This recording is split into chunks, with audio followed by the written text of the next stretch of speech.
Mamma, வாணியாவை நிக்காஹ்க்காக வெளியே கொண்டு வாருங்கள். கியாம் தனது உதடுகளை கடித்து கட்டளையிட்டான். ஆனா பையா, உங்க கல்யாணம் ஷஃபக் கூட தானே? அவளோட பேர் கூட உச்சரிக்காதீங்க. என் நிக்காஹ் வாணியாவோட தான் நடக்கும். அவன் கட்டாயமாக வாணியாவுடன் நிக்காஹ் செய்து, அவளை ருக்சத்தி செய்து, தன் அறைக்குள் அழைத்துச் சென்றான்.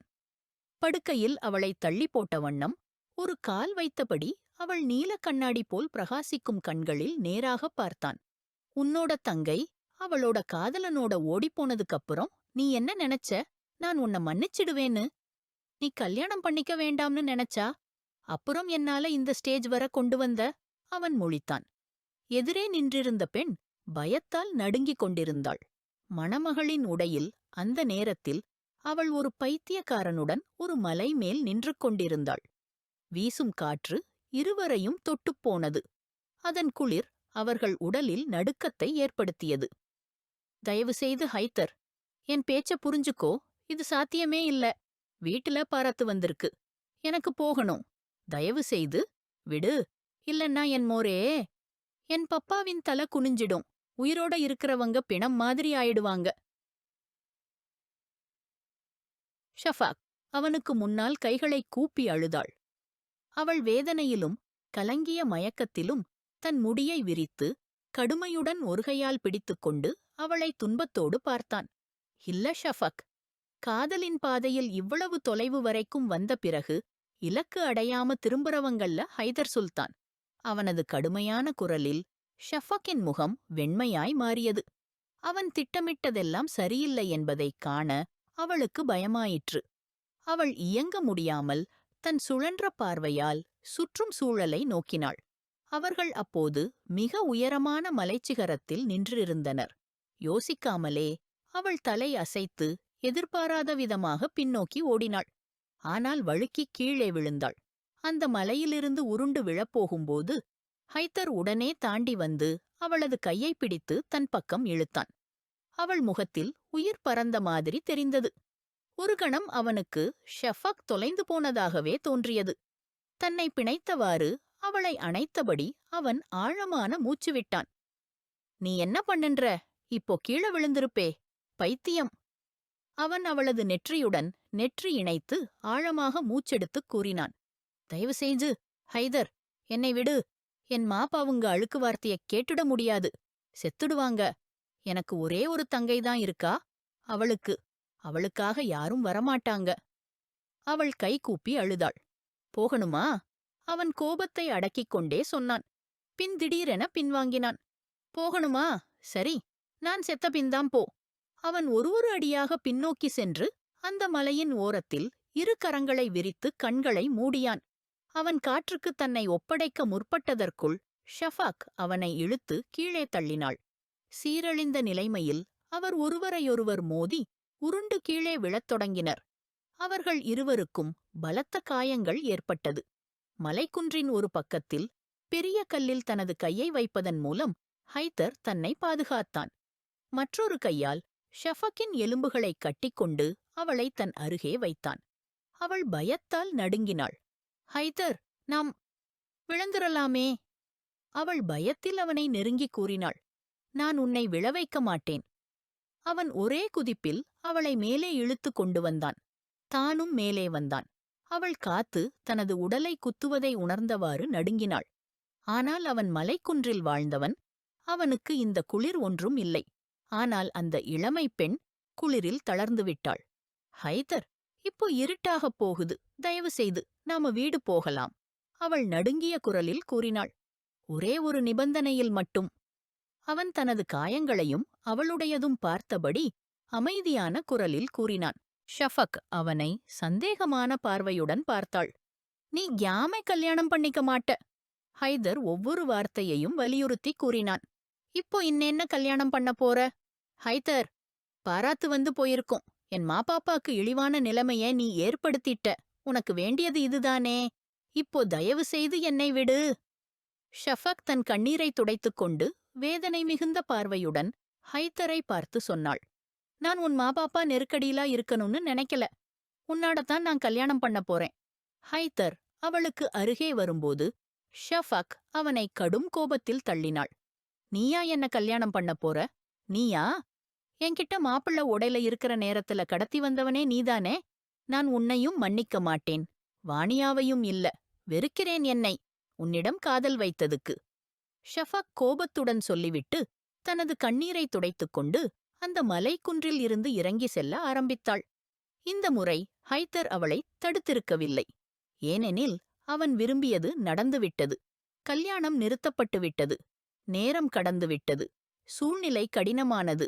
ஆனால் சாத்தியமில்லாதது இல்லை. ஏதோ சிந்தித்தவாறே ஹைதர் அவளின் பின்னால் ஓடினான். அவள் மலை இறங்கி காசோலை வழியாக வந்தவுடன் ஹைதர் அவளது கைப்பிடித்து இழுத்தான். என்ன பண்ற? என் கைவிடு! ஷெஃபக் கோபத்துடன் தனது கைப்பிண்டிக் கொண்டு ஹைதரை திட்டினாள். மாலையின் இருட்டடைந்த நேரத்தில், நான் உன்னை இப்போ இங்க ஒன்னாவே போக விடுவேனா? வா, என்னோட வா! ஹைதர் அவளது கை இறுக்கமாக பிடித்துக்கொண்டு தன் காரை நோக்கி அழைத்துச் சென்றான். ஷஃபக் உதடுகளை கடித்து அந்த மனிதனை பார்த்தாள். ஒரு காலத்தில் தன் உயிராகக் காதலித்தவன், ஆனால் இப்போது அவனே அவள் அந்த காதலை நசுக்கினான்.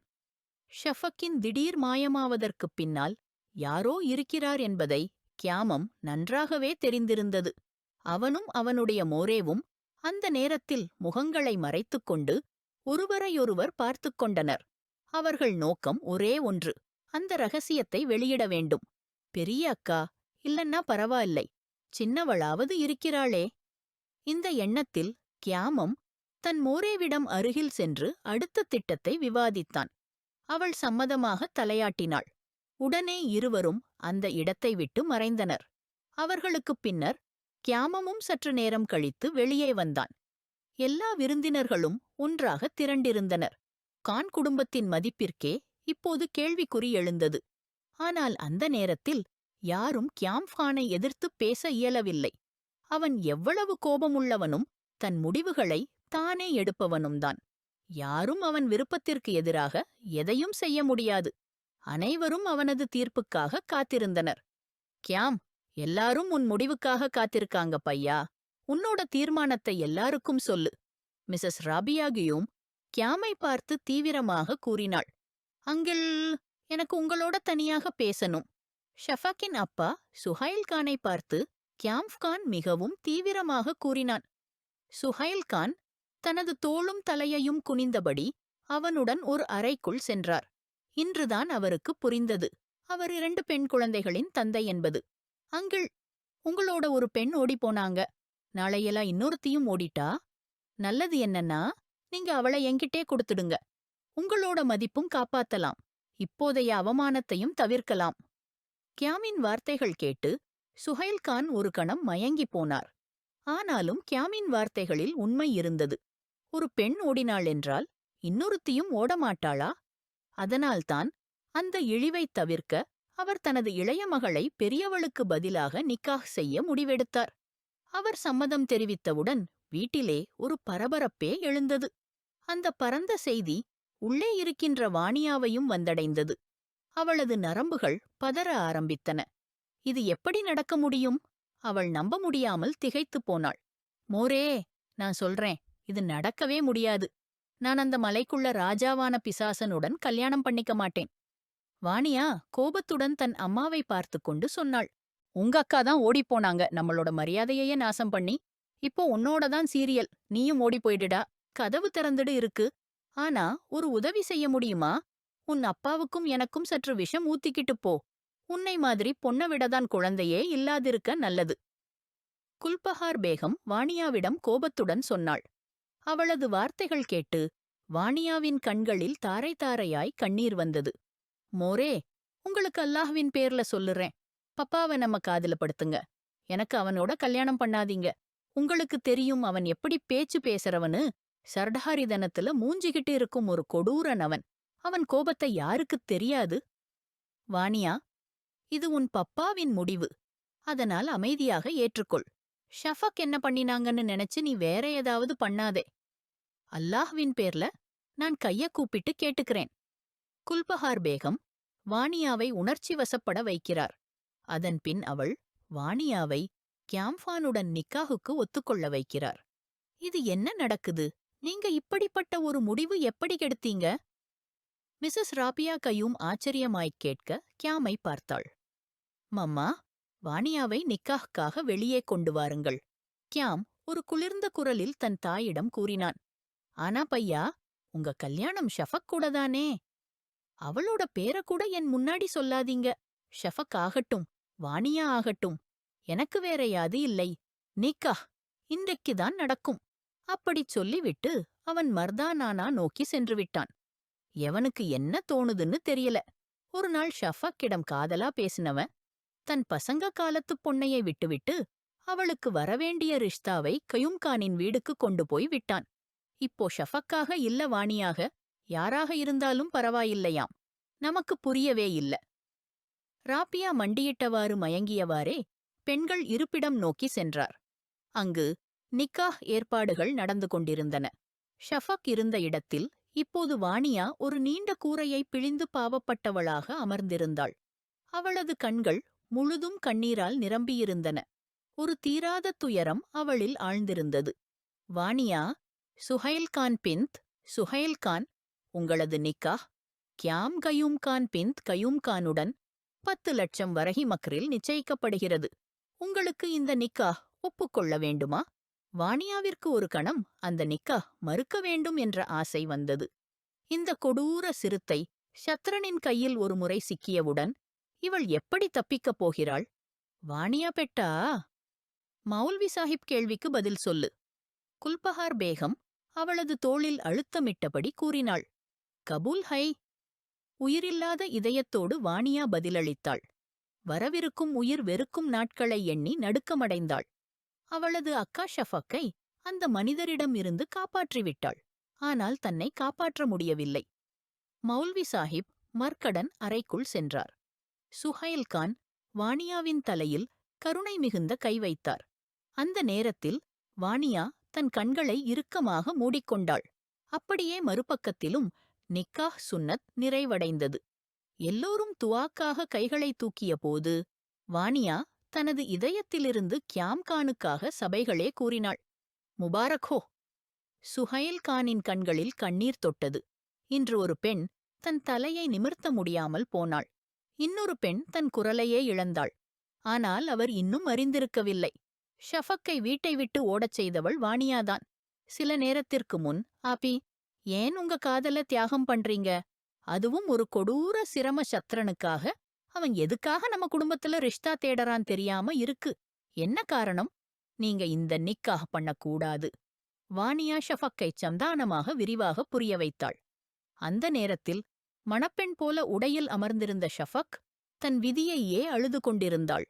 இன்று அவளது பல்லக்கோடு அவளது காதலும் கல்லறையிலே சென்றுவிடப் போகிறது. விடுமுறை நேரத்தில் ஜன்னல் பக்கம் ஓர் தட்டும் சத்தம் கேட்டது. இருவரும் அதில் அதிர்ந்தனர். ஷஃபக் ஆச்சரியத்துடன் வாணியாவை பார்த்தாள். வாணியா நடைபுழுக்கி 2 ஜன்னல்களையும் திறந்தாள். ஜன்னலின் வழியே ஹைதர்கான் உள்ளே வந்ததைப் பார்த்து ஷஃபக் 14 மாடிகள் ஒளியோடு பிரகாசித்தன. அவள் நெஞ்சுக்குள் ஏற்பட்ட அதிசயத்தை பொறுத்துக் கொள்ளவில்லை. ஹைதர் உண்மையில் அவளின் வீட்டில் அந்த நேரத்தில் இருந்தார். அவன் துக்கத்துடன் எடுக்கும் பார்த்திருக்கும் பார்வையோடும் ஷஃபக்கை நோக்கினான். எப்போது இதை காத்திருந்தேன். தா உங்கள். வாணியாவின் வார்த்தைகள் ஷஃபக்கின் காலை மடியில் வாய்க்கட்டியதை உணர்த்தின. உங்கு சொல்லினபோது கூட ஒருவர் வரும் முன் என் பொறுப்பை எடுத்துக்கொண்டு இங்கிருந்து செல்லுங்கள். வாணியாவின் வார்த்தைகளை கேட்டது போதும். ஷஃபக் நிலத்தின் மீது இருந்து விழுந்தபடி போனாள். ஹைதர் விரைந்து ஷஃபக்கை நோக்கி கையை நீட்டின. நீங்கள் இங்கே ஏன் வந்தீர்கள்? ஷஃபக் கோபத்தால் அவளது தலை ஆராய்த்துக் கொண்டு காத்திருந்தாள். நீங்கள் அறிவீர்களா, இன்று என் திருமணம்? ஹைதர் நீண்ட மூச்சு எடுத்து வாணியாவை கவனித்தான். அவள் அவனிடம் பிதற்றிக் கேட்டாள். தயவு செய்து இங்கே இருந்து உங்கள் அம்மாவுடனும் மீண்டும் திரும்பிச் செல்லுங்கள். இல்லையெனில் பெரும் சிக்கல் ஏற்படும். வாணியா பேசும்போது ஹைதர் கண்ணை ஷெஃபக்கின் தோள்வரை வைத்தான். முனைந்ததும் அவளை பிடித்துத் தூக்கினான். என் கையை விடுங்க, நான் உன்னோடடா எங்கும் போக மாட்டேன். ஷெஃபக் கொந்தளித்துக் கொண்டு அவன் கைகளை ஊசி நடத்தியாள். அதே நேரம் ஹைதர் பாக்கெட்டிலிருந்து பிஸ்டல் எடுத்துக்கொண்டு தோளில் வைத்துக்கொண்டு, நீயே எனக்கா வந்தால, அப்போ இங்க இருந்தால் உங்க சடலத்தை என் செல்லம் அழைக்கும் டாலியில் ஏந்துவேன். அவர் தீர்மானமான குரலில் கூறி ஸ்திதியாக இருந்தார். ஷஃபாக் ரொம்ப அவமானப்பட்டாள். 1, 2, 3. அவள் எண்ணும் முன் ஹைதர் கையில் பொன் விடுகிறது. உடனே அவள் அவசரமாக அவனை நரம்பினாய் எழுப்பியது. இது பதிலே கேட்கும் முன் அவளின் விழி இழைக்கப்பு அகலமாக பறந்து நின்றது. அவனிடம் இன்னும் எதுவும் கேட்காமல் ஹைதர் அவளை மயக்கத்தில் இருந்து உத்தாரித்து ஜன்னலின் வழியே வெளியே அழைத்துச் சென்றார். வானியா அவளை அனுபவத்தால் கலங்கிய முகத்துடன் பார்த்தாள். அவர்கள் வெளியே செல்லும் போதே வாசலில் திடீரென்று பூட்டு கேட்கப்பட்டது. வானியா அமைதியாக மற்ற வரவேற்பாளர்களுடன் நின்றிருந்தாள். அவளின் மறைவுச் செய்தி பரவியது. சில நேரங்கள் கழித்தபோது ஷஃபாக்கின் இடத்தில் வானியாவை நிச்சயத்தந்தையாகக் கொண்டு அள்ளினர். அவள் கும்பியை காப்பாற்ற முயன்று அவள் தனக்கே விழுந்தாள். ஹைதர் அவளை வீட்டிற்கு நேற்றாடே வந்தபோது அவள் எதிர்கொள்ள வேண்டிய தண்டனைகள் என்னவென்று தெரியவில்லை. ஆனால் அவள் ஒவ்வொரு தண்டனையை பணியிருப்பதாக நம்பியது. காதலிப்பது ஒரு பழிவாங்காத பிழை என்பதில் அவள் உறுதி கொண்டாள். இப்போது அவள் அதன் விளைவுகளை அனுபவிக்க தயாராக இருந்தார். ஹைதர் கான் ஹவுஸிலிருந்து விலகி ஒரு தெருவில் காரை நிறுத்தின. ஷஃபக் ஆழமாய் மூச்சு வாங்கி காரின் கதவின் கைப்பிடியில் தன்னை திருத்தக் கொண்டாள். ஆனால் தனக்குள் ஒரு பயத்தால் அங்கே நின்று கொள்ள முடியவில்லை. அவள் இருமனத்தால் ஆழ பக்தி உணர்ந்தாள். ஆனால் சிந்தித்தபோது தன்னிருக்க செல்ல மாட்டாள். இதுதான் அவள் உட்கார்ந்து அழுகிறாள். ஹைதர் அவள் அழுததை, அவன் மனவேதையை உணர்ந்தான். ஆனால் அப்போது ஒளிவு காட்டினால் அவள் அதை தவறாக புரிந்து கொள்வாள். அவர் கோபத்துடன் உப்பாய்த் தூக்கம் கொண்டு காரில் இருந்து இறந்தார். ஷஃபக் ஐவுடன் அவன் வெளியே வந்தார். ஷஃபக் மிகவும் மூச்சடைந்து நீயும் அவன் கையை பிடித்து வீட்டைக்குச் செல்லத் தொடங்கினார். அப்பொழுது அவர்கள் சந்தித்தார்கள். கதவை வைக்கப் போகும் சராதார் கியாம்கான் அவருடன் கனிமையின் கண்வியை திரும்பியவள் கற்பையில் மறைந்தாள். அவள் வாய்மொழி, இப்படியல்ல. நான் இல்ல. ஹைதர், நீதான் பார்த்தாயா? அந்த சர்தார் என்னோடையோடடா குடிசை போட்டு கொண்டு போகிறான். அவர்களை பார்த்து இருவரும் நிலைத்தன. அவள் கூறியது, வானியாதான். இன்று அவன் அதே உடைகளைதான் அணிந்திருந்தான். அவன் என் சகோதரியை அழைத்து சென்றான். ஹைதர், நீ பார்த்தாயா? என் இடத்தில் அவன் என் சகோதரியுடன் நிக்காக செய்து கொண்டான். இப்போது அவன் என் சகோதரிக்கு துன்பங்களையும் கொடுமைகளையும் கொடுப்பான். இதற்கெல்லாம் காரணம் நீதான் ஹைதர் சுல்தான். நீ மட்டும்தான். நான் உன்னை ஒருபோதும் மன்னிக்க மாட்டேன். அவள் அழுதபடி கோபத்தில் கத்தினாள். அந்த வேளையில் கய்யாம்கானின் கார் மெதுவாக அவர்களிடம் நோக்கி வருவதை ஹைதர் சுல்தான் கவனித்தான். உடனே அவன் ஷஃபாக்கின் கைப்பிடித்து ஒரு தெருவின் பக்கம் ஒளித்தான். அவளது வாயை அடைத்து அவளது அழுகையின் சத்தத்தை அடக்கினான். கார் அவர்களை ஒட்டி சென்றது. அதில் கய்யாம்கான் அவளது சகோதரியை அழைத்துச் சென்று கொண்டிருந்தான்.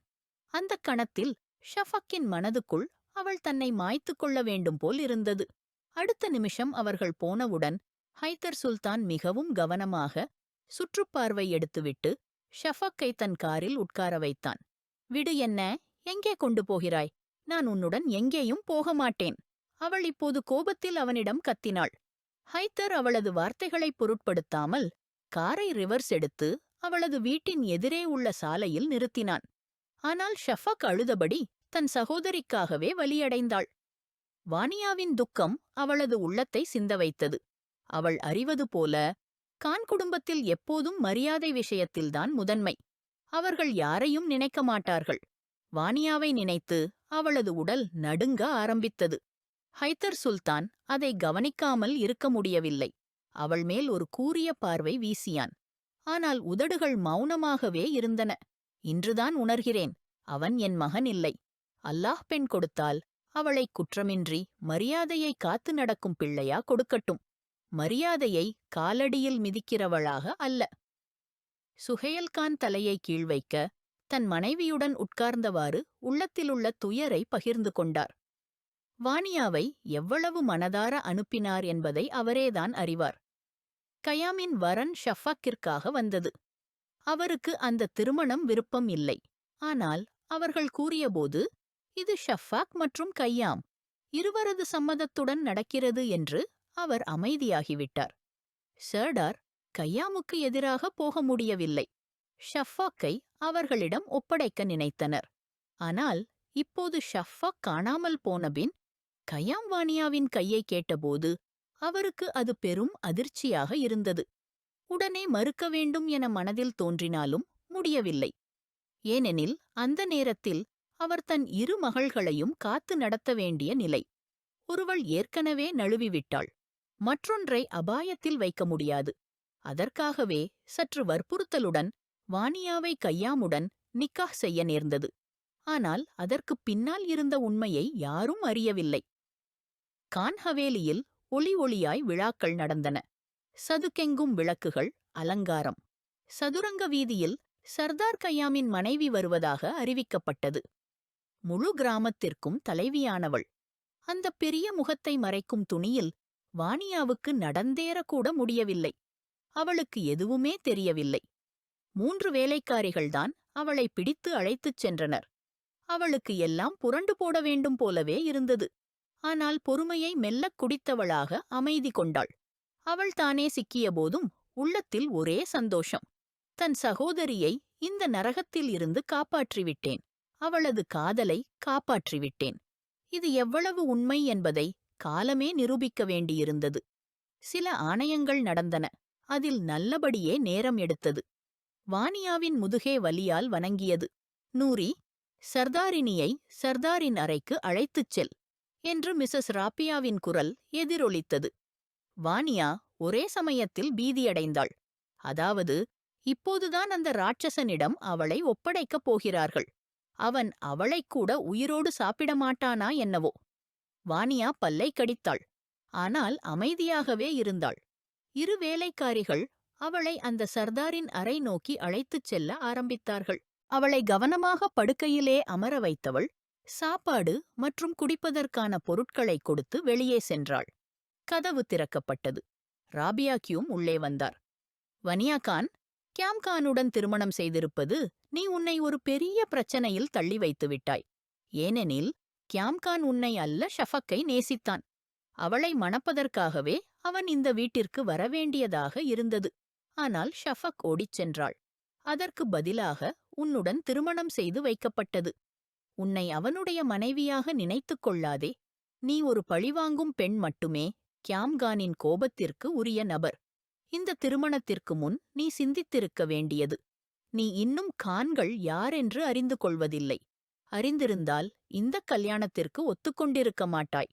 இனி நீ திருமணம் செய்துவிட்டாயாகையால் அதன் விளைவுகளைச் சந்திக்க வேண்டியிருக்கும்.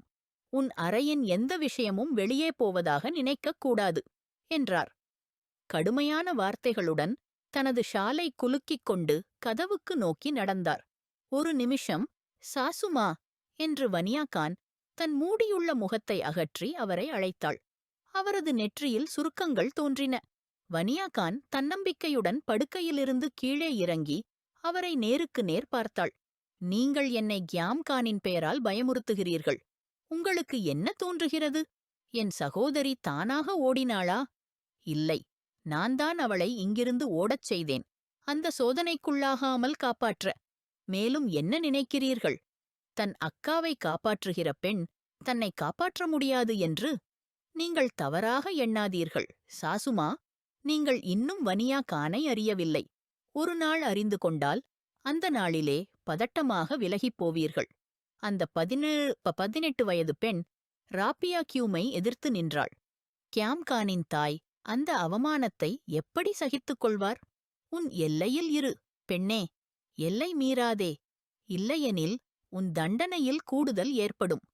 இன்று இரவில் என் மகன் உனக்குக் கொடுக்கவிருக்கும் தண்டனை உன் நாசூக்கான உடலால் சகிக்க முடியாது. எனவே என் மகனை மகிழ்ச்சிப்படுத்த தயாராக இரு. அவன் உன் உடலை அந்த அளவுக்கு தண்டிக்கப் போகிறான். உன் ஆத்மா நடுங்கும். ராப்பியாக்கியும் கூறியதும் வனியாவின் மூச்சு தடுக்கிறபோல் ஆனது. அவளுக்குள் ஒரு பயம் இருந்தது. அந்த கியாம்கானிடம் தன்னை எப்படி பாதுகாப்பது? ஆனால் சமாளிக்க வேண்டியது உறுதி. பயத்துடன் இல்லையென்றால் துணிச்சலுடன், ஆனால் எதிர்கொள்ள வேண்டியது உறுதி. உங்கள் கியாம்கானுக்கு எதிராக நானே இங்கே இருக்கிறேன். கவலைப்படாதீர்கள் என்றாள் வனியா ராப்பியாக்கியும் அவளை திருஷ்டியிட பார்த்தார். முகத்தில் இன்னும் ஒரு நக்கல் சிரிப்பு. கியாம்கானின் கோபம் உனக்குத் தெரியாது. இப்பொழுது அவன் மிகவும் கோபத்தில் இருக்கிறான். ஷஃபக் ஓடியது மட்டுமல்ல, அவன் சோகால்ட் மனைவிதான். அவளை காப்பாற்றி ஓட வைத்தாள் என்று தெரிந்தால் உன் நிலை என்ன ஆகும் என்பது யோசித்துப் பார் என்று சொல்லிக்கொண்டு வெளியில் சென்று விட்டார். வனியாவின் இதயம் வேகமாக மோதியது. நெற்றியில் வியர்வைத் துளிகள் தோன்றின. அவள் யோசிக்க ஆரம்பித்தாள். அனைத்து இடங்களையும் பார்வையிட்டுவிட்டு அனைத்துப் பெட்டிகளையும் திறந்து பார்ப்பதற்கு சென்றாள். தன்னை பாதுகாக்க ஏதேனும் கிடைக்குமா என்ற எண்ணத்தில். அந்த நேரத்தில் ஒரு பொருள் அவளது கையிலே பட்டது. அவளது கண்கள் வெளிச்சமடைந்தன. அச்சமயம் கதவு திறந்தது. ஃபார்காட் ஷேக், ஷஃபக், தயவுசெய்து அழுவதை நிறுத்து. உன் இந்தக் கண்ணீர் எனக்கு வலியை ஏற்படுத்துகிறது என்றார் ஹைதர் சுல்தான். அவர் ஷஃபக்கை தனது ஃபார்ம் ஹவுஸுக்கு கொண்டு வந்திருந்தார். வந்ததிலிருந்து ஷஃபாக் தொடர்ச்சியாக அழுது கொண்டிருந்தாள். நீங்க ரொம்ப மோசமா நடந்தீங்க ஹைதர். உங்க காரணத்தால என் செஜ்ஜங்க குடும்பம் சிதறிச்சு போச்சு. எங்க அக்கா அந்த கொடூர விலங்கிடம் ஒப்படைக்கப்பட்டா. ஆனா நீங்க... அவன் ஒரு விலங்குதான். அது உனக்குத் தெரியும். அதையும் தெரிஞ்சும் நீயே உன்னை அவனிடம் ஒப்படைக்க தயாராயிருந்த? ஹைதர் அவளை 2 தோளிலும் பிடித்து குலுக்கியபடி கேட்டான். இப்போ உனக்கு உன் அக்காவுக்காக கவலை வருதே, அந்த மாதிரிதான் எனக்கும் உனக்காக கவலை இருந்தது ஷஃபக். என் காதலுக்காக கொஞ்சம் கூட நீ கவலைப்பட்டு இருந்தா போதுமானது. ஆனா இல்ல, உனக்கு மொத்தமா உன் அம்மா அப்பா கண்ணியம்தான் முக்கியம். யாராவது உயிர் போயிடுதா உனக்கு பரவாயில்ல. கோபத்தோடு அவளை தள்ளிவிட்டான். அவள் சோஃபாவில் விழுந்தாள். இன்று எனக்கு ஒரு விஷயம் தெளிவாக புரிகிறது ஹைதர் சுல்தான். பெண்கள் எதையும் செய்யலாம், ஆனா காதலிக்கக் கூடாது. அவளது கவலையான குரலில் ஹைதர் அவளை வலியாகப் பார்த்தான். நீ இப்போ இங்கதான் இருக்கப் போற. மேல ஒரு ரூம் இருக்கு, போய் சேஞ்ச் பண்ணி வா. காலையிலே உனக்கும் எனக்கும் கல்யாணம். இப்போ நான் எதுவும் கேட்க மாட்டேன். ஹைதரின் கடுமையான முடிவை கேட்டதும் ஷஃபாக்கின் உள்ளம் கொந்தளித்தது. எப்பவும் இல்ல ஹைதர் சுல்தான். நான் உயிரோட இருக்கேன் என்கிற வரை உன்னோட கல்யாணம் நடக்கவே நடக்காது. நீ என்னோட சேஞ்சதுக்கப்புறம் இன்னும் தைரியமா சொல்லிறேனே, நான் ஒத்துக்க மாட்டேன். ஷஃபாக் கோபத்துடன் எழுந்து நிச்சயமாக கூறினாள். அவள் விரலைக் காட்டி எச்சரித்தது ஹைதரின் கோபத்தை எரிச்சலாக்கியது. அவன் அவளது விரலை பிடித்து வளைத்து அவளது கைகளை பின்னால் அழுத்தியபடி தன்னிடம் இழுத்துக் கொண்டான். ஷஃபக், என்னை கட்டாயப்படுத்தாதே. என் உள்ளே இருக்கிற பேய் வெளியே வரக்கூடாது. நான் சாந்தமா நடந்து கொள்றேன். அது போதாதா? என் வேறொரு முகத்தை காண வேண்டாம். இனிமேல் ஹைதர் சுல்தானை விரலால் காட்ட நினைக்காதே. உன் இடத்தில் வேற யாராவது இருந்தா இப்போ வரை கையை உடைத்திருப்பேன். அவன் அவளை தள்ளிவிட்டு பின்னால் நின்றான். ஷஃபக்கின் விரல் சிவந்தது.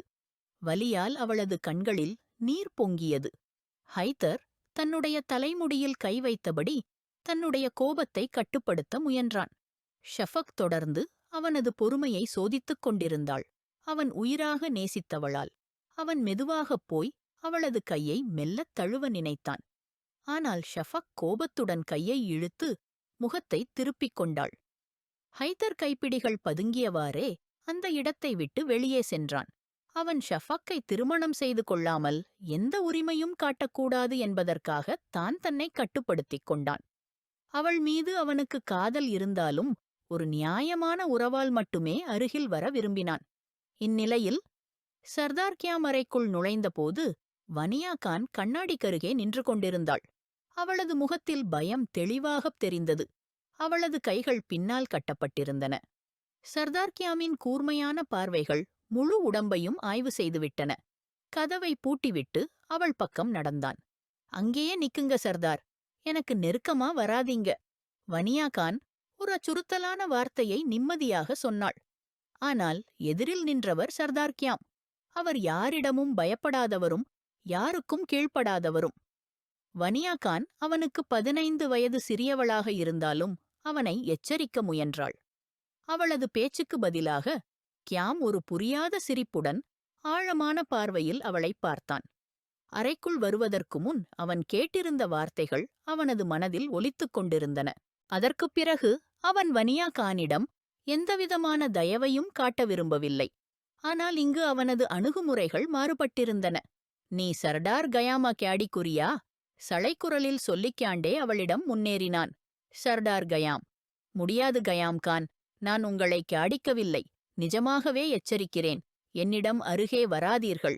இல்லையெனில் உயிருடன் இருக்க மாட்டீர்கள். அப்படியா வனியா கான்? இன்று திருமண இரவில் தன் கணவரை மரண தண்டனை கொடுக்கிறாளா? எப்படி? என் மூச்சைத் திருடி அல்லது என் காமத்தைத் தாங்கி? குளிர்ந்ததும் சினத்துடனும் பேசிய கயாம் அவளிடம் துணிச்சலுடன் வந்தான். வனியா பின் சென்றாள். சுவரில் சிக்கிக் கொண்டாள். 2 அங்குலங்கள் விட்டில் கயாம் நிறுத்தினான்.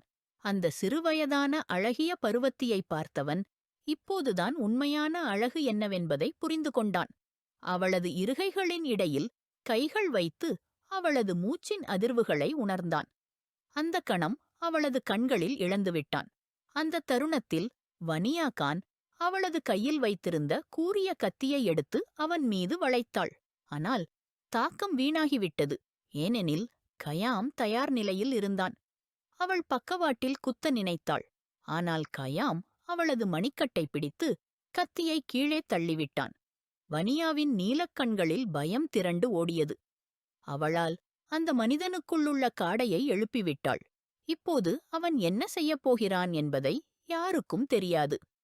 மணிக்கட்டிலிருந்து பிடித்து அவளை படுக்கையில் சாய்த்தான்.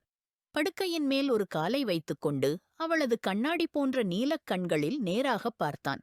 உன் சகோதரியை அவளது காதலனுடன் ஓடவிட்டாய். நீ என்ன நினைத்தாய்? நான் உன்னை மன்னிக்கப் போகிறேனா? கயாமின் கூர்மையான வார்த்தைகளால் வன்னியாவின் மூச்சு அடங்கியது. அவளுக்குப் புரிந்தது.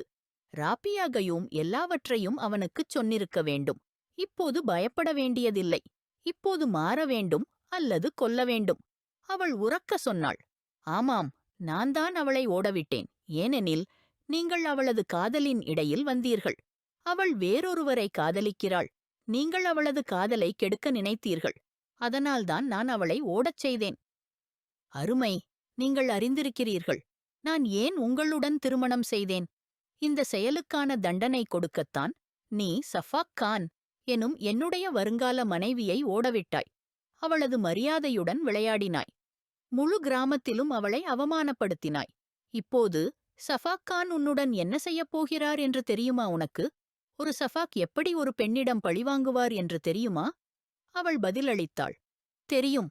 சஃபாக் குலத்தினர்தான் நானும். இன்று நீங்கள் பழிவாங்கப் போகிறீர்கள் அல்லவா?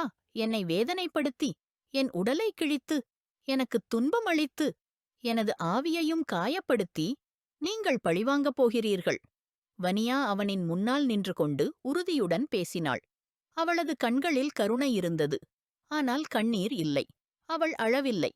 அவள் மெலியவில்லை. அவள் உறுதியாக நின்றாள். அடுத்த கணம் தலையிலிருந்த கட்டுப்பட்ட புடவையை எடுத்து பக்கத்தில் எறிந்தாள். ஒரு கணம் அவளது தலைமுடிகளில் கயாம் இழுத்தபோது அவளது இருமுரண்கள் சத்தமிட்டன.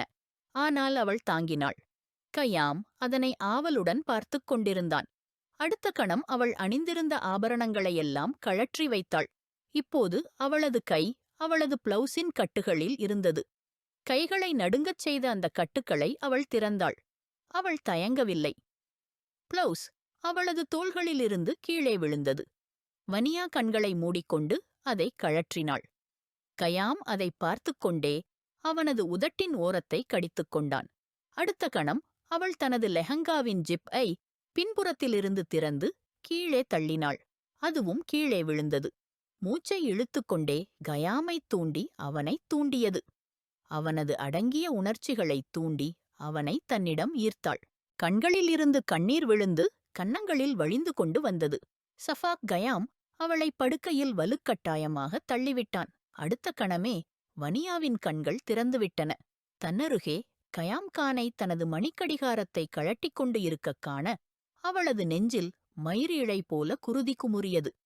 அவனது சட்டையை கழற்றி எறிந்ததை பார்த்தவுடன் அவளது உள்ளே உயிரே பறந்தது போல் இருந்தது. தன்னுடைய மூச்சை அடக்கிக் கொண்டு கயாமின் உறுதியான உடலை பார்த்தவாறு பின்னே சரிந்தாள். ஆனால் கயாம் அவளது கால்களை இழுத்து அவளது முயற்சியை தோற்கடித்தான். அவளது தலை தலையணியில் விழுந்தது. அவளது பயம் கொண்ட பார்வையில் கயாமை பார்த்தாள். அவன் அவளது உடலின் ஒவ்வொரு அடையாளத்தையும் கவனித்துவிட்டான். நீ மிகவும் அழகாக இருக்கிறாய். சஃபாக் கயாமின் மனைவியாகக் கூடிய ஒரே பெண் நீதான். துணிச்சலாகவும் இருக்கிறாய். அஞ்சாமல் இருக்கிறாய். அவன் அவள் மேல் சாய்ந்து கொண்டு, நான் உன்னுடைய உடையை அகற்றும் விதம் எனக்கு பிடித்திருக்கு என்றான். வனியா கண்களை இறுக்கமாக மூடினாள். படுக்கைத் துணியை கையிறுகப் பிடித்தாள். ஆனால் இப்போது மூச்சுகள் ஆழமாக அதிர்வை ஏற்படுத்தின. அவளது இதயத் துடிப்புகளின் ஒழுங்கு அவளை மேலும் அழகாக மாற்றியது. கயாம் அவளது உதடுகளை தன் உதடுகளில் கடுமையாகப் பூட்டி அவள் மேல் மேகமாய்த் தங்கினான். அவனது வெறிச்செயல்களைத் தாங்குவது வனியாவால் முடியாத காரியம். அவன் உண்மையில் சொன்னது போலவே அவனது உடலமைப்பும் சக்தியும் தனக்கு சமமல்ல. வேண்டாமென்றும் அவள் கண்ணீருடன் கதறி அழுதாள். கயாம் தலையெழுப்பி அவளை கடுமையாக பார்த்தான். நீ தன்னை தூக்கிக் காட்டி சஃபாகை கவர்ந்து விட்டாய். இப்போது இந்தக் கண்ணீரா?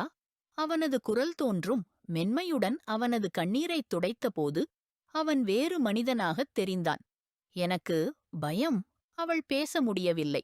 ஷ், இன்னும் நான் உன்னிடம் கருவியாக நடந்து கொள்ளவில்லை. இதற்குள்ளே இப்படியா? நீ சஃபாகை வெல்ல வந்தவளா? உன்னைத்தான் எனக்கு அர்ப்பணித்து. கயாமின் வார்த்தைகளில் அவன் மார்பில் தட்டி அவனது உணர்வுகளை மீண்டும் தூண்டினாள். கயாம் அவளது கைகளை ஓரமாக இட்டவாறே, அவளது விரல்களில் தன் விரல்களை கோர்த்தவாறே அவளைத் தன்னுள் இழுத்தான். அவளது நெகிழும் மெளனத்தில் அவளது அழுகையும் கலந்து இருந்தது. விடிந்தவுடன் ஹைதர் தனது சொற்றொடரை உண்மையாக்கி உடனே நிகழ்ச்சியை முடித்துவிட்டு ஷஃபாக்கை தன் அறைக்குள் அழைத்து வந்தான். அவள் எதற்கும் எதிர்வினை அளிக்காமல் அமைதியாக இருந்தாள். ஹைதர் அவளது முகத்தை தன் கைகளில் பிடித்தும் அவளிடமிருந்து எதுவும் எதிர்பார்க்க முடியவில்லை. ஷ், ஃபாக், என்னைப் பார். நீ என் காதலை இப்படிச் செய்ய முடியாது. இதுவே என் காதல்தான். இன்று உன்னுடன் நிகாஹ் செய்தேன். உன்னை என் கடைசி மூச்சுவரை என் உயிர் போல் வைத்திருப்பேன் என்று சொல்லிக்கொண்டு அவளது உதடுகளில் வளைந்தான். அவளுக்கு ஹைதர் கானிடமிருந்து கிடைக்கும் முதல் தொடுதலாக இருந்தது. ஆனால் ஷஃபாக் எந்தத் தொடர்பையும் காட்டவில்லை. ஹைதர் கோபத்துடன் பின்னே சென்று முகத்தை மறித்தான். நீ என்னவென்று சொல்ல விரும்புகிறாய்? சொல்லிவிடு என்று அவன் சினத்துடன் சொன்னான். ஒரு கணம் ஷ்வாக் பயந்தவளாய் இருந்தாள். ஆனால் அடுத்த கணமே அவளது பயம் முற்றிலும் இல்லை. நான் என்ன விரும்புகிறேன் அல்லது விரும்பவில்லை என்பதற்கு இப்போது எந்த அர்த்தமும் இல்லை. நீ என்னிடம் நிகாஹ் செய்துவிட்டாய், என்னை பெற்றுக்கொண்டாய். இப்போது என்ன செய்ய வேண்டுமோ செய். ஆனால் ஒரு விஷயம் நினைவில் வைத்துக்கொள். நீ நிகாஹ் செய்தது ஒரு உயிருள்ள பெண்ணுடன் இல்லை. மறுபடியும் சொல்லுகிறேன், ஒரு சத்தமில்லா சாவடைந்த பெண்ணுடன். அவளது உள்ளே எதுவும் இல்லை. இதயமும் இல்லை, காதலும் இல்லை. மட்டும் ஒரு உடல் மட்டுமே உள்ளது. வேண்டுமானால் எடு. அவளது கடுமையான வார்த்தைகளால் ஹைதர் மின்சாரம் மோதியவாறாக பின்வாங்கினான். நீ நினைக்கிறாயா நிகாஹ் செய்தது உன் உடலை பெறுவதற்காகவா? மிகச் சரியாகச் சிந்தித்தாய்.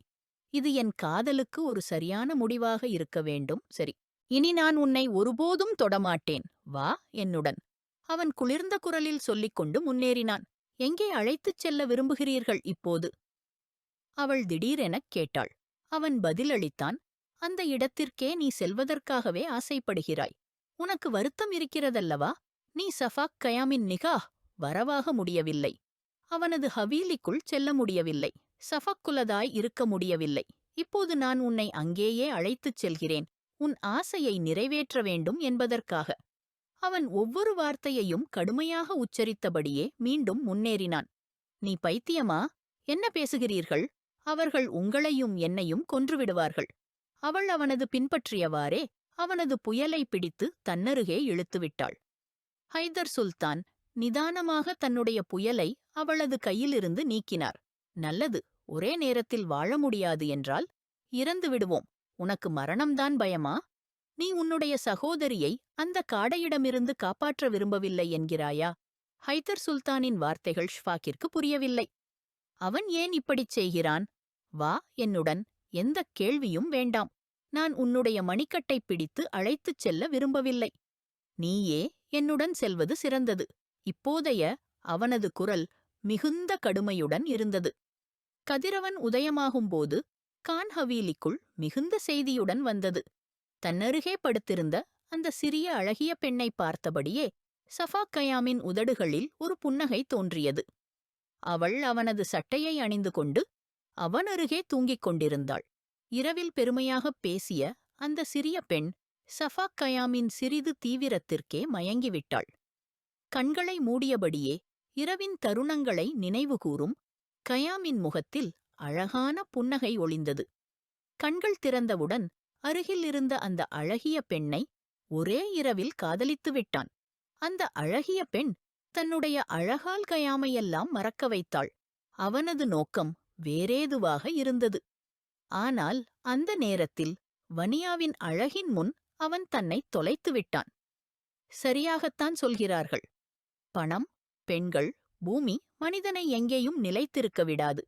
சஃபாக் கயாமிடம் கேட்டால் இந்த மூன்றிலும் பெண்கள் முதலில் இருக்கும். வனியாவின் முகம் வேறு பக்கம் இருந்தது. அவள் ஆழ்ந்த நித்திரையில் இருந்தாள். ஆனால் கயாமின் மனம் மீண்டும் அவளை நாடித் தவித்தது. அவளது கழுத்தில் தன்னுடைய மூச்சின் வெப்பத்தை விட்டுவிட்டு கண்களை மூடிக்கொண்டு அவளது மனத்தை உணர்ந்தவாறு மீண்டும் ஒருமுறை அவள் மேல் மேகம் போல தங்கினான். தூக்கத்தில் ஒருவர் தொடுவது போல் உணர்ந்தவள் வனியா பரிதவித்து பின்னே செல்ல நினைத்தாள். ஆனால் மெதுவாக கயாமின் பிடி அதிகமாகியது. பயம் கொண்டு தன்னுடைய கண்களைத் திறந்தவளான வனியா அந்த மாபெரும் மனிதனை பார்த்தவளாக குளிர்ந்தாள். இரவு முழுவதும் அவனது தீவிரங்களைத் தாங்கியவள் இப்போது முழு உடலும் வலிக்கக்கூடிய நிலைக்கு வந்திருந்தாள். மீண்டும் ஒருமுறை அவன் தீவிரமாக அவளருகே வந்து கொண்டிருந்தான். அவளது நிலை உயிர் இழப்பது போல இருந்தது. தயவு செய்து நிறுத்துங்கள் கான். அவளது கழுத்தில் முகத்தை பதித்தவாறு அவனைப் பார்த்து தன்னாலே சொல்லிவிட்டாள். என்ன ஆயிற்று? இவ்வளவுதான் துணிச்சல்? ஒரே இரவில் இப்படியா? இன்னும் முழு வாழ்க்கை இருக்கிறது. ஒவ்வொரு இரவும் இந்த வேதனையை அனுபவிக்க வேண்டியிருக்கும். பழகிக்கொள். அவன் குளிர்ந்த குரலில் சொன்னவாறு அவளது கன்னம்களில் தன்னுடைய பற்களால் கடித்தான். இல்லை, தயவு செய்து. என்னிடம் தைரியம் இல்லை. நான் நேற்று முதல் எதுவும் சாப்பிடவில்லை. இப்போது என்னிடம் ஆற்றலே இல்லை. அவளது கண்களில் கண்ணீர் திரண்டு வந்தது. அவை கயாமுக்கு மிகவும் பிடிக்கவில்லை. அந்த பெண்ணின் துணிச்சலான நடத்தைதான் அவனுக்கு பிடித்திருந்தது. இப்போது அவள் அழுகிறாள். அவனது அருகாமைக்கு பயந்து அழுகிறாள். அவன் பின்னோக்கி சென்று தலையணியில் தலையை வைத்துப் படுத்தான். வனியாவை இழுத்து தன்மேல் வீழ்த்தினான். அவள் மீண்டும் சிணுங்கினாள். உன்னுடைய மென்மையான உடலும் உன்னுடைய அருகாமையும் சஃபாக் கயாமை உறைந்தவனாக ஆக்கியுள்ளன. இப்போது நீ விரும்பினாலும் சஃபாக் கயாமிலிருந்து தன்னை விலக்க முடியாது. கயாம் அவளது உதடுகளில் மீண்டும் ஒரு முறை தீவிரமாக முத்தமிட்டான். அவள் சிணுங்கினாள். ஆனால் மெதுவாக அவன் பிடியில் மெல்லிய தொடுதல்களை உணர்ந்தவள் வனியா ஆச்சரியப்பட்டாள். அவன் மிகவும் அன்பும் மென்மையும் கொண்டு அவளை தன்னுள் கலந்து கொண்டிருந்தான். ஒரு கணம் வானியாவும் அவன் தொடுதலால் உருகினாள். அவன் தொடுதலில் மரியாதையும் கண்ணியமும் இருந்தது. அது வானியாவை எல்லாவற்றையும் மறக்க வைத்துவிட்டது. ஹைதர், நின்னுவிடுங்கள், ப்ளீஸ். நம்மால் அங்கே போக முடியாது. அந்த கொடூரமான சர்தார் எதுவும் செய்துவிடுவான். ஹைதர், நீங்கள் கேட்கிறீர்களா? ஷஃபாக் அவனை உரக்க அழைத்தாள். இது உன்னோட பிரச்சனை இல்ல ஷஃபாக். உனக்கு என்ன தோணுது? அந்த சர்தார் கயாம் என்னை விட பலசாலியாயிருக்கான். ஆனா என் சக்தி உனக்கு இன்னும் தெரிஞ்சது இல்ல. நீ இன்னும் எனக்கு தெரியாமல்தான் இருக்க. அவன் திரும்பி ஷஃபக்கின் கண்களில் பார்த்தபடி சத்தமாகக் கூறினான். ஷஃபக் அமைதியுடன் குழப்பமான பார்வையுடன் அவனை பார்த்தாள். இப்போது ஹைதர் அவளது கையை உறுதியாகப் பிடித்து ஃபார்ம் ஹவுஸிலிருந்து வெளியே கொண்டு வந்தான். அவனது ஆழமான கருப்புப் பார்வை ஷஃபக்கிற்கு பயத்தை உருவாக்கியது. அவள் பதறி ஹைதர் சுல்தானை பார்த்தாள். அவன் முகத்தில் எந்த உணர்வும் இல்லாமல் வண்டி ஓட்டினான். இப்போது அவன் நோக்கம் கான்ஹவேலியே. அங்கு சென்றதும் பல ரகசியங்கள் வெளிப்பட வேண்டியிருந்தது. சர்தார் கையாம் முழுமையாக தயார் நிலையில் கீழே இறங்கினான். மிசஸ் ராபியா கையூம் தனது மகனை ஒரு தீவிரமான பார்வையுடன் பார்த்தாள். அவனது நடந்து கொள்ளும் விதமே மாறிவிட்டது. வா கையாம் பேட்டா, காலை உணவு சாப்பிடு என்றார் மிகவும் அன்பாக. அவன் அமைதியாக ஒரு நாற்காலியை இழுத்தபடி உட்கார்ந்தான். மணமகள் வரலையா என்ற அடுத்த கேள்விக்கு கையாம் தலை தூக்கி அவரை பார்த்தான். அப்போதுதான் மாடியிலிருந்து இறங்கும் வானியாவை பார்த்தான். அவளது உடலில் விலையுயர்ந்த உடை, கையாமின் ஆண்மையின் ஷங்கமாகும் ஷாலும் அவளது வெளிப்படும் அழகையும் பார்த்த மிசஸ் ராபியா கையூம் ஒரு கணத்திற்கு நிச்சயமாக அசந்து போனார். அவளது இந்த நடத்தை நேற்றிரவளோடு ஒப்பிடவே முடியாது. ஆச்சரியத்துடன் அவளது பக்கம் வந்ததை பார்த்துக் கொண்டிருந்தார். அஸ்ஸலாமு அலைக்கும் சாசு. அம்மா, எப்படி இருக்கீங்க? வானியாவின் மகிழ்ச்சியான குரல் ராபியா கையூமிற்கு பெரிதும் அதிர்ச்சி அளித்தது. ஒரு கூர்மையான பார்வை மகனிடம் விட்டார். அவன் மிகுந்த விருப்பத்துடன் காலை உணவை சாப்பிடுவதில் ஈடுபட்டிருந்தான். நேற்றிரவு நடந்த உரையாடலுக்குப் பிறகு இந்தப் பெண் அவளது தலை தூக்கி நின்று பேசவே கூடாது. ஆனாலும் இப்போது ராபியாவின் கண்களில் ஊடுருவி பார்க்கிறாள். சமயம் இருந்தால் நிச்சயமாக அவர் அவளுக்கு எக்கச்சக்கமாக வார்த்தைகள் சொன்னிருப்பார். ஆனால் கையாம் முன்னிலையில் தன்னை கட்டுப்படுத்திக் கொண்டார். உள்ளுக்குள் கொந்தளிப்பதை வானியா நன்றாக ரசித்தாள். அரே சர்தார்ஜி, நீங்க இன்னும் தேநீர் எடுக்கலையே, ஒரு நிமிஷத்தில் பரிமாறறேன். வானியா அழகாக புன்னகையுடன் கையாமின் முன் ஒரு டீ கப்பை வைத்து அவன் மீது சற்றே சாய்ந்தபடி கேட்டாள். சீனி எவ்வளவு வேணும்? சர்தார்னி, இந்தளவு சேவை பண்ணு. என்னிடமிருந்து நீ வருங்காலத்துல தாங்க முடிஞ்ச அளவுக்கு. இல்லையென்னா என் சேவைக்குப் பிறகு உன்னோட கண்ணீரை தடுக்க முடியாம போயிடும். அவன் மென்மையான குரலில் சொன்ன இரட்டை அர்த்தம் கொண்ட வார்த்தைகளால் வானியாவின் முகநிறம் உடனே மாறியது. ஆனால் அடுத்த கணமே மீண்டும் புன்னகையுடன் பழைய நிலைக்குத் திரும்பினாள். இந்தக் காட்சியைப் பார்த்த மிஸ்ஸஸ் ராபியா கையும் கோபத்தால் டேபிள் விட்டு எழுந்து சென்று விட்டார். ஆனால் அந்த இருவரும் எந்த கவனமும் செலுத்தவில்லை. என்னை பயமுறுத்த தேவையில்ல சர்தார்ஜி. என் தைரியத்தை நீங்க குறைவாக மதிக்காதீங்க, அவளும் சவாலாக கூறினாள். அச்சமயம் கையாம் அவன் இருக்கையை விட்டு எழுந்தபோது அவனது உதடுகள் திடீரென வானியாவின் உதடுகளைத் தொட்டது. அவளது ஆவி வரையிலும் நடுங்கியது. ஒரு கண் விண்ணென்கோன் செய்து நாற்காலியை விட்டு தூரம் சென்றான். அப்பொழுதுதான் வேலைக்காரன் வெளிப்புறக் கதவின் மீது தட்டினான். அவர்களுக்கு உள்ளே வர அனுமதி இல்லை. சர்தார்ஜி, வெளியே ஹைதர் சுல்தான் வந்திருக்கார். வேலைக்காரனின் குரல் வானியாவின் காதுகளையும் எட்டியது. அவன் பதறியபடி திரும்பிப் பார்த்தான். கையாமின் நெற்றியில் கோபக்கோட்டுகள் தென்பட்டன. வானியா ஓடிவர அவனது பக்கம் சென்றாள். அவன் தன் கால்களை வெளியே எடுத்து வைக்க முயற்சிக்கும்போது முன்னால் வானியாவைப் பார்த்ததும் கட்டிப்போனான். நீங்கள் அவருக்கு எதுவும் சொல்லக்கூடாது. அவரை போக விட்டு விடுங்கள், ப்ளீஸ். வானியாவின் வார்த்தைகள் சர்தார் கையாமிற்கு புரியவில்லை. நீ என்ன சொல்ற? உனக்கு ஹைதர் சுல்தானோட என்ன தொடர்பு? கையாமிற்கு தெரிந்த விஷயம் ஷஃபக் அவளது காதலனோட ஓடிப்போய்விட்டாள் என்பதே. ஆனால் அந்த காதலன் ஹைதர் என்பதைத்தான் யாரும் சொல்லவில்லை. அவன் சத்தமாக கூறியதைக் கேட்டு வானியாவால் சுவாசிக்க முடியவில்லை. நீங்க என்னோட சொல்றத மட்டும் கேளுங்க. ஹைதர் வானியா கையாம் கான். அவளது பேச்சு முடிவதற்கு முன் கையாம் அவளது கையைப் பிடித்து சலித்தான். உன் நாவில ஒருவன் பேரும் வந்தாலும் உன்னோட உயிரை எடுத்து விடுவேன். அவன் எவ்வளவு கோபத்தோடு கட்டிப்பிடித்து பேசினானோ அந்த இரவில் அவனது தீவிரமான நடத்தை வழி வானியாவிற்கு அது நன்றாகவே புரிந்துவிட்டது. ஆனால் இப்போது அவனுக்குத் தெரிந்துவிட்டால் அவன் வரவேற்கவிருக்கும் மணமகள் ஷஃபாக் அதே ஹைதருடனே ஓடிப்போயிருந்தாள் என்றால் அவன் என்ன செய்வான்? அவன் வெளியே ஆண்களின் பகுதியில் செல்ல முயற்சிக்கையில் ஹைதர் சுல்தான் ஒரு பெண்ணுடன் வீட்டு வாசலில் கத்தியிருந்தான்.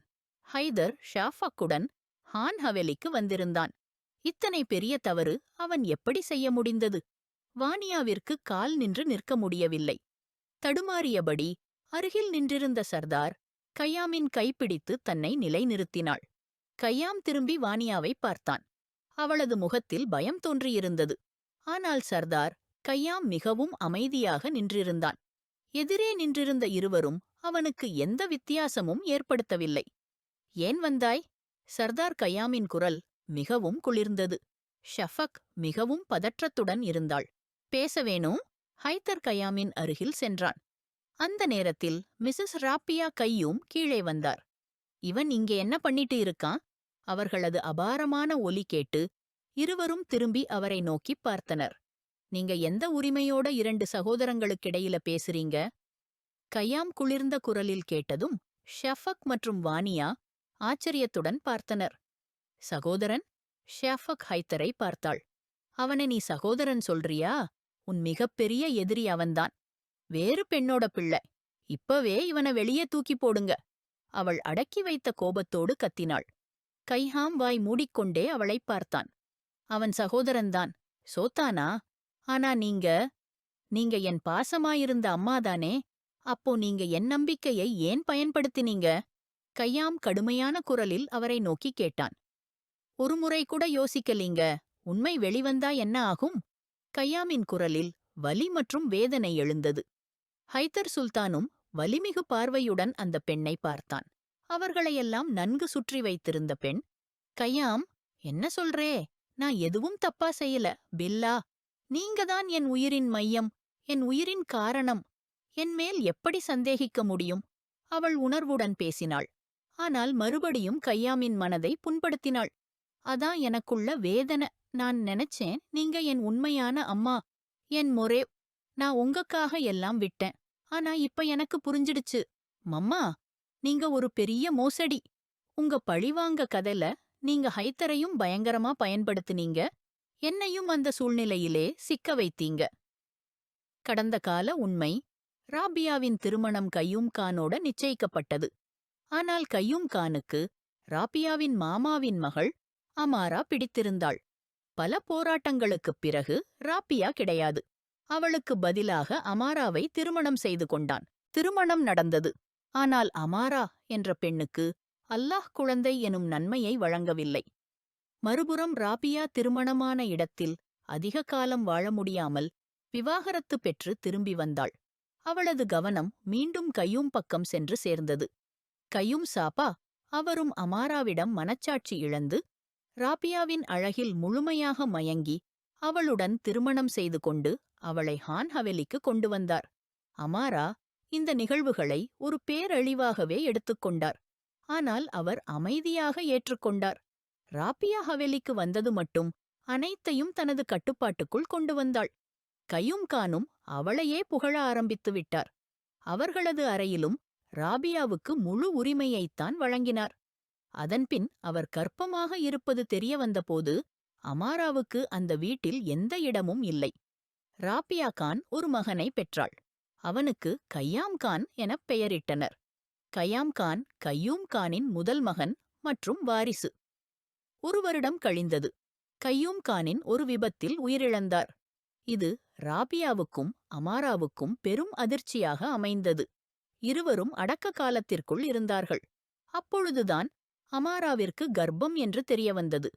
ராபியாவிற்கு இது தெரியவந்ததும் அமாராவை கொல்ல முயன்றாள். ஆனால் ஒவ்வொரு முறையும் தோல்வியடைந்தாள். அல்லாஹ் அமாராவிற்கும் ஒரு மகனை கொடுத்தார். அவளது தந்தையின் பெயரால் அவன் பெயரை ஹைதர் சுல்தான் என்று வைத்தார். அமாராவிற்கு தந்தையிடம் பேரன்பு இருந்ததால் அந்த பெயரை தேர்ந்தெடுத்தார்.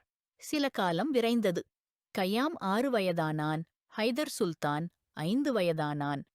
இருவருக்குள்ளும் மிகுந்த அன்பும் நட்பும் இருந்தது. ஆனால் ராபியாவே அவர்களை பிரித்துவிட்டாள். கையாமை படிக்க பெயரளவிலான பள்ளிக்கு அனுப்பிவிட்டாள். அமாரா மற்றும் அவளது பிள்ளையின் வாழ்க்கையை அவமானமாக்கினாள். ஆனால் அமாரா தைரியத்தை இழக்கவில்லை.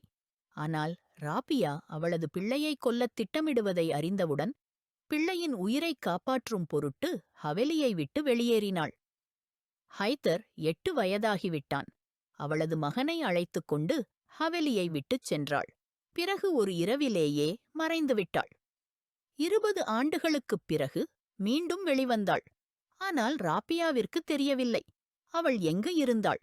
இருவரும் தங்களது பிள்ளைகளை வலிமையானவர்களாக வளர்த்தனர். மிசஸ் ராபியா கையூம் கையாமின் மனதை மாற்றி அவனை ஹைதருக்கு எதிராக பயன்படுத்தினார். ஆனால் ஹைதரை வளர்த்தவள் அமாராதான். பெற்றோர் மற்றும் கணவர் இழந்தபின் அமாராவுக்கு தஞ்சமாக இருந்தது அவளது சித்தியின் வீடு. அந்த சித்தி மிகவும் உதவி செய்தார். ஒரு பாதுகாப்பும் ஒரு ஒளிப்பிடமும் வழங்கினார். பின்னர் ராபியா தனது மனக்கசப்புகளை குழந்தைகளில் ஊட்ட முயற்சிக்கிறாள் என்பதைக் கேட்டதும் அமாரா கையாமை சந்திக்க முடிவு செய்தார். அவருக்கு எல்லா உண்மைகளும் சொன்னார். அவன் நம்பவில்லை. ஆனால் தனது தாயை சோதித்தான். அந்த சோதனையில் அவள் பொய் பேசுவதை கண்டுபிடித்தான். அப்போதுதான் ஒரு பெரிய ரகசியமும் வெளிவந்தது. ராபியா பழிவாங்கும் நோக்கத்தில் குல்பஹாரையும் சிக்க வைத்திருந்தாள். அவள்தான் அமாராவின் சகோதரி. அமாராவிற்கு பாடம் புகட்ட ராபியா குல்பஹாரை இலக்காக்கினாள். அவளுக்கு 2 மகள்கள் இருந்தனர். குல்பஹாரின் கணவரான சுஹைல் கானை அச்சுறுத்த ராபியா துப்பாக்கிச் சூடு நடத்தச் செய்தாள். அவனை பயமுறுத்தி அமாராவின் பழியை குல்பஹார் மற்றும் அவரது குடும்பத்தினரிடம் தீர்க்க கையாமின் மனதில் பல விஷயங்களை ஊட்டினாள். தாயின் சொல்லை நம்பி கையாம் ஷஃபக்கின் தொடர்பை கேட்க வந்தான். ஆனால் ஷஃபக்கிற்கான தொடர்பை அமாரா ஏற்கனவே ஹைதருக்காக கேட்டு வைத்திருந்தாள். ஆனால் குல்பஹார் ராபியாவின் மிரட்டலுக்குள்ளாகி அந்தச் சீருடலை முடித்துவிட்டார் மற்றும் கையாமுக்கே ஒப்புக்கொண்டார். இதற்காக அமாராதான் குல்பஹாரிடம் கூறியிருந்தாள். ஹைதர் மற்றும் ஷஃபாக்குடன் ஓடியது வானியாவிற்கு தான் திட்டமிட்டது போல் தோன்றியது. ஆனால் இந்த திட்டமெல்லாம் அமாராதான் அமைத்திருந்தாள், ஹைதர் மற்றும் கையாமுடன் சேர்ந்து ராபியாவுக்கு ஒரு பாடம் புகட்ட. ஆனால் ராபியாவிற்கு இவையெல்லாம் வானியா செய்துவிட்டதாக எண்ணம் வந்தது. எனவே எல்லோரையும் தன் வலைக்குள் சிக்க வைத்திருந்தாள். கியமமாராவுடன் சேர்ந்து ஷஃபக் பதிலாக வானியாவை திருமணம் செய்து கொள்ள முடிவு செய்தார். கியம் ஹைதர் மற்றும் ஷஃபக் ஒருவரையொருவர் நேசிக்கிறார்கள் என்பதை தெரிந்து கொண்டார். அவர்களுக்கிடையில் அமைதியாக விலகினார். வானியாவை திருமணம் செய்தார். இப்போது ராபியா நினைத்தார், ஒரு அம்பால் 2 இலக்குகள். ஒரு பக்கம் ஷஃபக் ஓடிவிட்டாள், அதன் பழிவாங்க கியாம் வானியாவை பயன்படுத்துவார். மற்றொரு பக்கம் ஷஃபக் பிடிபட்டால் அவளும் தண்டனைக்கு ஆளாவாள். இப்படித்தான் எல்லா எதிரிகளையும் சதுரங்கத்தில் சதுரங்கமடிக்கலாம் என்று எண்ணினார். ஆனால் அவர்களுக்குத் தெரியவில்லை, அவர்கள் விரித்த வலைக்குள் அவர்களே சிக்கிப்போவார்கள். எப்படி ஒரு வெறுப்படி உங்களுடையது மம்மா? அது முடிவடையவே முடியவில்லை. என்ன பழி எடுக்கணும் அமாரா மோரேவிடமிருந்து? அவர்களுடைய இடத்தை நீங்கள் எடுத்துக்கொண்டீர்கள். அவர்களை இந்த ஹவிலியிலிருந்து வெளியேற்றினீர்கள். இதற்குப் பிறகும் உங்களுக்குச் சமாதானமில்லையெனில் அவர்களைக் கொல்லத் திட்டமிட்டீர்கள். அங்கேயும் வெற்றியடையாத போது அவர்களுடைய சகோதரி மற்றும் குடும்பத்தையே இலக்காக்கினீர்கள். எல்லாரையும் கொன்றுவிடுங்கள். ஒருவேளை அப்போதுதான் உங்களுடைய பாவமிகுந்த மனதிற்கு சாந்தி கிடைக்கலாம். கியாமின் வார்த்தைகளால் ராபியா கண்களில் கண்ணீருடன் தனது மகனை பார்த்தார். பொறாமை மற்றும் பழிவாங்கும் தீயில் உண்மையாகவே அவர்கள் கண்மூடியிருந்தார்கள். தங்கள் மகனையே மறந்துவிட்டார்கள். கியாம், என் மகனே, நான் உங்கள் மகன் இல்லை என்று கியாம் அவரது கையை ஒதுக்கியபோது, என் அம்மா இப்படி கொடுமையானவளும் பேயாதையவளும் இருக்க முடியாது. பலமுறை நான் நினைத்தேன், இப்போது உங்களை தடுக்க வேண்டும். நீங்கள் தவறாக எதுவும் செய்யக்கூடாது. ஆனால் நான் மௌனமாகிவிட்டேன். உங்கள் கடைசி எல்லையை பார்க்கவே ஆசைப்பட்டேன். நீங்கள் எவ்வளவு தாழ்வுக்கு செல்வீர்கள் என்று பார்க்க. ஆனால் நீங்கள்... கியாம் துக்கத்துடன் முகத்தைத் திருப்பினார். அதே நேரத்தில் அமாரா பேகம் தங்கள் சகோதரி குல்பஹார் மற்றும் அவருடைய கணவர் சுஹேல்கானுடன் உள்ளே நுழைந்தார்கள். மோரே! வானியா தன்னறியாமல் முன்பே சென்று குல்பஹாரின் அணைக்கப்பட்டாள். ஷஃபக் வெறும் பார்த்துக்கொண்டே இருந்தாள். அவளுக்கு பயமாக இருந்தது. தாயின் கட்டிலில் சேரும்போது தாயால் நிராகரிக்கப்படுவாளோ என்று. ஆனால் குல்பஹார் ஷஃபக்கிற்கும் கைகளை விரித்தார்கள். அதனால் ஷஃபக் அழுகையுடன் தாயின் மார்பில் விழுந்தாள். அழாதே ஷஃபாக், ஹைதர் உன்னை நிக்காஹ் செய்தது எங்கள் முன்னிலையில். திடீரென அமாராவின் வார்த்தைகளால் ஷஃபக் ஆச்சரியத்துடன் மற்றும் கேள்வியுடன் தாயை பார்த்தாள். அவர் தலையசைத்து அமாராவின் வார்த்தைகளை உறுதிப்படுத்தினார். நாங்கள் வெளியே இருந்தோம், ஹைதருடன். சுஹேல்கான் ஷஃபாக்கின் தலையில் கையை வைத்துக் கூறினார். ராபியா கையும் அனைவரையும் ஒரே வரிசையில் பார்த்தபடி கண்ணீர் விட்டார். அவர்கள் அனைவரும் எதிரிகள் என எண்ணியவர் இன்று அவர்களுடைய சொந்த மகனும் எதிரிகளின் பட்டியலில் நின்றிருந்தான். ஆனால் அவர்களுக்குத் தெரியவில்லை, யாரும் அவர்களுடைய எதிரிகள் அல்ல. அவர்களுடைய ஒரே எதிரி அவர்களேதான். அமாரா முன்னே சென்று எதிரே நின்றார். என்ன மிச்சம் இருக்கிறது உங்களால் விளக்கவே? என் கணவரை என்னிடமிருந்து பிரித்தீர்கள். அவரை உங்கள் கட்டுப்பாட்டில் வைத்து இந்த ஹவிலிக்கு வந்தீர்கள். இந்த ஹவிலியை கைப்பற்றினீர்கள். எங்களை வெளியேற்றினீர்கள். என் சகோதரியும் அவளுடைய மகள்களும் உங்களால் பயன்படுத்தப்பட்டார்கள். இப்போதும் உங்கள் மனம் நிறையவில்லை என்றால் என்னையும் ஹைதரையும் கொல்ல ஒரு கில்லரை நியமித்தீர்கள். எனக்கு கஷ்டமாயிருக்கு. உங்கள் சிந்தனையப் பற்றி கேவலமாயிருக்கு. அமாரா தலை அசைத்தபடி கூறினார். மோரே, இன்னும் நேரம் இருக்கு. தயவு செய்து புத்தி செலுத்துங்கள். இவ்வளவு வெறுப்புடன் இருக்க வேண்டாம். ஒரு நாள் வரும்போது உங்கள் பையன் கூட உங்களுடன் இருக்க மாட்டான். கியாம், அப்படி சொல்லாதே. உன்னில்லாம நான், உன்னுடைய அம்மா, செத்துடுவேன். அவர் அவரது இரு கைகளையும் பிடித்துக் கொண்டார். என்னிடம் இல்லை. நீங்கள் அமாரா மோரேவிடம் மன்னிப்பு கேட்க வேண்டும். உங்கள் வெறுக்கும் பொறாமைக்கும் அதிகமாக பலியாகியவர் அவர்தான். அவரது வார்த்தைகளுக்கு ராபியா கயும் அமாராவிடம் கைகளை இணைத்து மன்னிப்புக் கேட்டார். அவர் பெரிய மனத்துடன் அவர்களை மன்னித்து விட்டார். வா ஹைதர் பையா, மாப்பிள்ளைய வெளியே கூட்டிட்டு வா, நாம இப்போது போகணும், அமாரா அமைதியாக கூறினார். அமாரா, நீ எங்கேயும் போகக்கூடாது. இந்த ஹவேலி என்னுடையதுக்கே அளவல்ல, உன்னுடையதுக்கும் தான் சமமான உரிமை இருக்கு. உனக்கும் முழு உரிமை இருக்கு. இப்போ அல்லாஹ் என் இதயத்தில் இருந்த முத்திரைய நீக்கிட்டாரு. இதயத்தை பெருசா வச்சுதான் மன்னிச்சிருக்கேன். அப்படியான ஒரே ஒரு வாய்ப்பையாவது என் தவற சரி செய்ய ராபியா கையும் சொல்லியதுக்கப்புறம் கையாமும் இந்த முறை அவங்க பக்கம் நின்னு அவங்கள நிறுத்த முயற்சி பண்ணாரு. அது பார்த்தவங்க மகனை பார்த்து சமாதானமா அவர் சொல்லிறதுக்கு செவியொடுத்தாங்க. கான் ஹவேலில மீண்டும் ஒரு முறை சந்தோஷம் நிறைந்த சூழ்நிலை உருவாயிருச்சு. கையாமும் வாணியாவும் கல்யாணமாகிற விருந்தோம்பலோட கூட ஹைதரும் ஷஃபக்கும் கல்யாண விருந்தோம்பல் வைக்கப்பட்டது. ஷஃபக் தயக்கத்தோட ஹைதர பக்கம் பார்த்தா அவன் சிரிச்சுக்கிட்டா தாய பார்த்துக்கிட்டு இருந்தான்னு அவனோட முகத்துல ரொம்ப அழகான ஒரு புன்னகை இருந்தது. எங்கும் கோபம் கூட ஒரு சாயலோட கூட இல்ல. என்ன பாடுறீங்க அக்கா, விடுங்க இவங்கள. இந்த அண்ணன் ரொம்ப கமுக்கியமானவங்க. ஒரு சின்ன தகவலும் நமக்கு தெரிய வைக்கல. இப்போ நாம இவங்களுக்கு தண்டனை கொடுக்கணும்.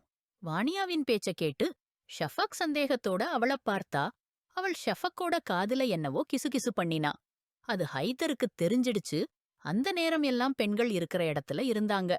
உங்க மனைவி என் மனைவிக்கு தவறான கலாச்சாரம் சொல்லிக்கிட்டு இருக்காங்க. தயவு செய்து அவங்க யாரைனாலும் காப்பாத்துங்க. ஏனென்றா இன்னும் நானோட முதல் இரவும் பண்ணல. ஆனா உங்க மனைவி என் வாழ்க்கையில குழப்பம் ஏற்படுத்துறாங்க. ஹைதர் சுல்தான், நாக்க கட்டுப்படுத்து, மறக்காதே அவங்க உன்னோட மாமி. கையாம் கோபத்தோட பார்த்தார். ஆம், எனக்கு தெரியும். ஆனா சின்ன பாக்கெட்டுல பெரிய வெடிச்சு இருக்கு உங்க மனைவி.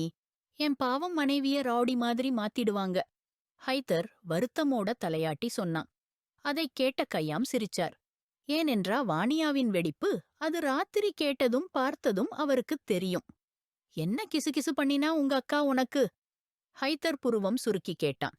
அவங்க என்ன கிசுகிசு பண்ணுவாங்க? நானும் எல்லாம் புரிஞ்சிக்கிறேனே. புருவம் சுருக்கி திமிரா சொன்னா. ஓகே, அப்படியானா முதலிரவும் உனக்கு தெரியும் போல. ஹைதர் அவளை தன்னோட கட்டிலே இழுத்துக்கிட்டே கேட்டான். அவளோ வெட்கத்தோட கண்கள் கீழே விழுந்து கன்னத்துல குனியிட்டுச்சு. கையாம் அறையில நுழையும்போது அவள் இடுப்பில கை வைத்துக்கிட்டு அவனுக்காக தயாராவது போல நின்னுகிட்டு இருந்தா. அவன் கதவ பூட்டி அவள் பக்கம் நடந்தான்.